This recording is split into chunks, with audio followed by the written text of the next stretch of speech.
Maşallah bunda kalibr var, yüksekdir. 85.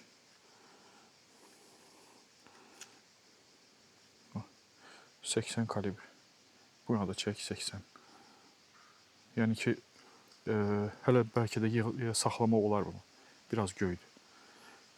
Maşallah olsun, əla. Salamlayıram hər birinizi, əziz səhifə izləyicilərimiz. Demək, söz verdiyimiz kimi yenə də şaftalı növlərini sizə çəkib nümayiş etdiririk və növbəti çeşidimiz artıq yetişib, tam yığıma hazırdır və hətta bağda bu dəqiqə hal-hazırda yığım gedir. Demək, biz 10 gün öncə çəkib paylaşmışdıq sizə. Deməli, fədai növünü, zolaqlı fədai. Bu isə bizim Dədəbaba fədaimiz, yəni yerli növlərdən biridir. Məhsuldarlığını özünüz görürsünüz. Məhsuldarlıq yenə də bu çeşiddə də zəiflik müşahidə olunur.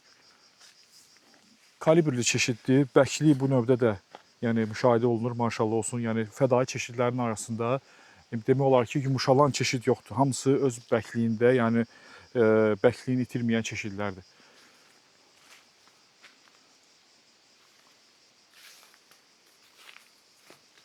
Məhsuldarlıq zəifliyi barədə bir fikrimi bildirmək istəyirəm.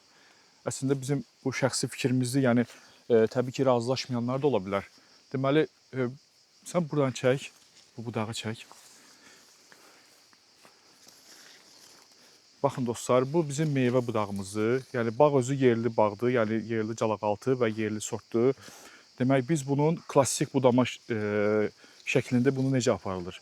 Qış aylarında, məsəl üçün, biz klassik budamada deməli, ağacın hardasa təxminən bir 3də 2 hissəsi kəsilib atılır, təxminən 3də 1 hissəsi saxlanılır meyvə üçün. Biz belə fikirləşirik ki, biz buradan, məsələn, bir 7-8 dənə tumurcuq varsa, buradan bizim üçün 4 dənə, 5 dənə meyvə olsa, yəni bu budaq kifayətdir. Həm ağac özü inkişaf edəcək, həm meyvəni də normal işləyəcək. Yəni biz belə düşünürük. Amma biz yaz aylarının soyuğunu nəzərə almırıq. Yəni yazda keçən soyuq havalar, qışın, daha doğrusu axşamın soyuğudur, çiskinli havalardır, yağışlı havalardır. Bu birbaşa gülə təsir edən məqamlardır.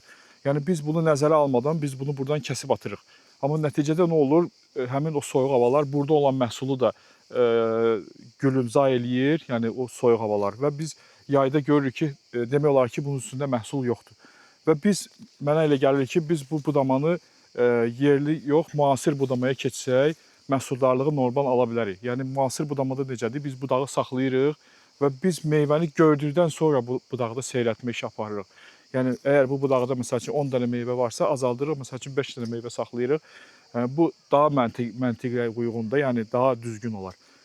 Ona görə də, əgər ələxüsus da fədai çeşidlərində müasir budamaya keçid olmasa, yəni biz bu problemi çox yaşayacağıq. Yəni meyvə azlığı çox başımıza gələcək. Ona görə də xüsusən də yeni salınmış bağlarda mən təklif edirəm ki, bu fədai çeşidlərinin budamasını müasir şəkildə aparılsa daha yaxşı olar. Çünki məhsuldarlığı nəzarət eləmək olur.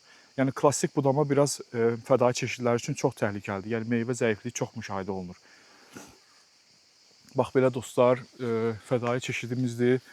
Bizim Dədəbaba yerli çeşidimizdir. Yəni, düzdür, hər çeşidi çəkib paylaşmaq istəmirəm. İstəyirəm ki, daha yaxşı, daha gözəl, əsas da bəkliyi normal olan, yəni yığılıb, əsasən də xarici bazara gedib vaxtında çatmaq məsələsi var. Yəni, öz bəkliyini itirmədən.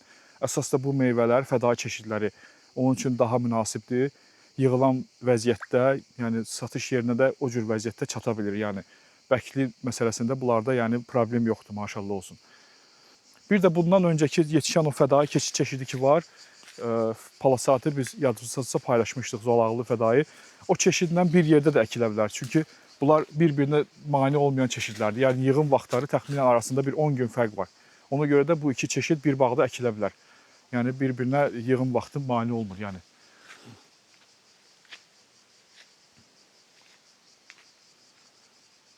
İnşallah yeni çeşidlərimiz yetişdikcə biz sizə çəkib nümayiş etdirəcəyik.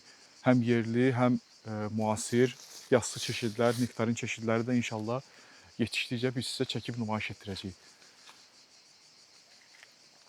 İzləmədə qalın, bizi izləyin. İnşallah növbəti videolarımızda görüşənə qədər. Baxın dostlar, bu da bizim fədai çeşidimiz. Çox qəşəng, kalibrli, gözəl bir növdür.